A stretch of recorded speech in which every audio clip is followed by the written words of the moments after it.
কোনো নাটকীয়তা নয়, কোনো রোমাঞ্চ নয়, যা হবার তাই হলো।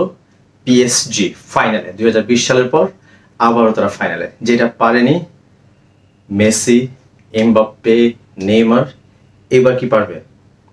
সেই পথটা অনেক কঠিন, কারণ হচ্ছে তাদের প্রতিপক্ষ কিন্তু ইন্টার মিলান, যারা বার্সেলোনাকে একেবারে নাকানি চুবানি খেয়ে তারপরে কিন্তু তারা ফাইনালে উঠেছে।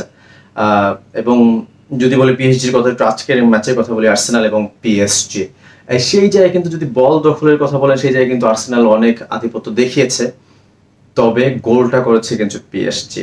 আপনার যদি আর্সেনাল জিততে হতো, অবশ্যই এই ঘর বা পিএসজির মাঠে কিন্তু 2 গোল করতে হতো শুরুতে।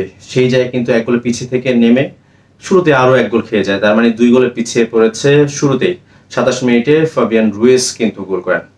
এরপর কিন্তু লিড এনে দেন আশরাফ হাকিমি, যদিও মাঝখানে পেনাল্টি পেয়েছিল পিএসজি, সেটা কিন্তু যদি বলি রায়া কিন্তু আসলে ঠিকিয়ে দেয়, সেই জায়গায় কিন্তু তারা লিড নিতে পারেনি, কিন্তু আশরাফ হাকিমি লিড এনে দেয়।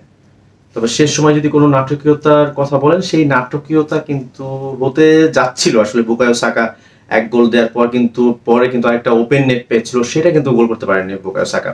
তো সেই সুযোগটা কিন্তু মিস করেছেন। এবং একে যদি বলি যে আর্সেনাল, হতভাগা আর্সেনাল, আসলে মিকেল আর্তেতা যে দারুণভাবে আসলে পুরো টিমটাকে ম্যানেজ করছে, সেই জায়গায় কিন্তু আসলে তারা একটা ট্রফি অন্তত ডিজার্ভ করে, কিন্তু সেইখানে কিন্তু লিগও পারেনি, এবং একসাথে চ্যাম্পিয়ন্স লিগের যে সুযোগটা ছিল সেটাও পারেনি।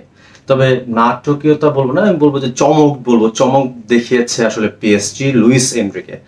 আপনারা জানেন যে বার্সেলোনা থাকতে কিন্তু লুইস এনরিকে বার্সেলোনাকে ট্রেবল জিতিয়েছিলেন, এবং এইবারও কিন্তু পিএসজি কে চ্যাম্পিয়ন করেছে লিগে, এবং একই সাথে কিন্তু তাদের যেই চ্যাম্পিয়ন্স লিগ ফাইনালের যেই জয়ের সম্ভাবনা, সেটাও কিন্তু উকে দিচ্ছে। কারণ আপনারা জানেন যে বায়ার্ন মিউনিকে, মানে যদি বলি যে মিউনিকে খেলা, তো মিউনিকে আসলে 31 মে ফাইনাল।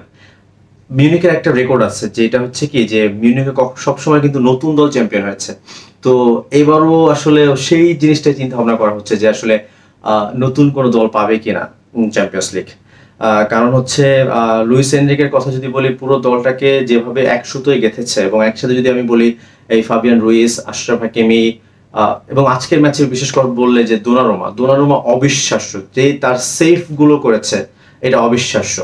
এবং আমার মনে হয় যে তার ঘাড়ে অনেকটা চেপে আসলে পিএসজি ফাইনাল খেলছে। এবং একই সাথে